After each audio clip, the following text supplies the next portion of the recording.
Snowstorm felt a spike of guilt and anxiety for her littermates. "I miss them," said Frost simply. "I hope they know." He trailed off, but Snowstorm was pretty sure she knew what he was going to say. "I hope they know we don't blame them for Mother's death." Snowstorm hoped that too. But she didn't think it was very likely. She'd told Ghost that it was all his fault, right before he'd left. She'd said some horrible things. He would probably never know she didn't think them anymore. "Well," said a voice, "look who finally got up the courage to come back here."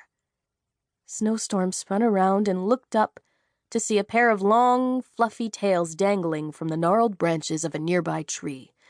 She sighed and rolled her eyes at Frost. It was the cubs born of Icebound, Brisk and Sleet. They lounged side by side in the tree, tails twitching as they looked down at the cubs born of Winter. "Funny, I don't think I've seen you up here since..." Sleet pretended to stop and think. "Oh, that's right. Since the last time one of you freaks tried the leap." "Didn't go too well, did it?" said Brisk. "Are you off to join Winter at the bottom of the maw?" Sleet sneered. Snowstorm sprang into a run. She pounded across the snow, right at the tree where the two leopards were sitting. At once, the cubs born of Icebound scrambled to their paws, ears pinned back with fear. Brisk climbed onto a higher branch, and Sleet braced himself, tucking his tail up out of reach, just as Snowstorm got to the tree trunk and made a swipe for it. "Strong words from a pair of cubs who haven't even tried the leap," Frost said evenly, following behind her at a stroll. "They don't need to leap the maw," Snowstorm snarled, pacing around the tree trunk. "Our mother may be dead, but at least we have learned to look after ourselves.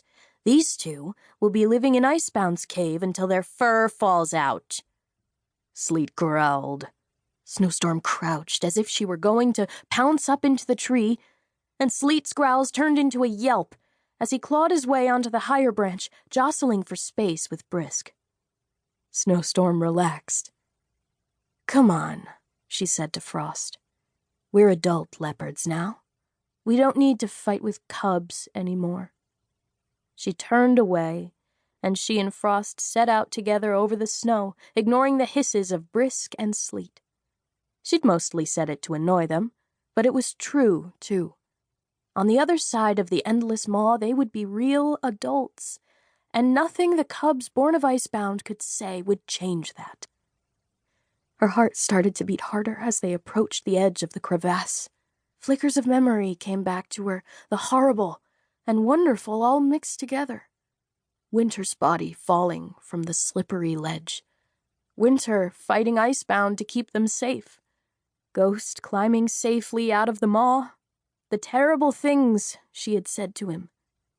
She took a deep breath and raised her head. The memories couldn't weigh her down now. Even though the day was bright and the weather still, the endless maw was so deep that the bottom was wreathed in shadow. There was no sign of Winter's bones. Of course they would have been long buried in the snow by now. But Snowstorm allowed herself one glance anyway.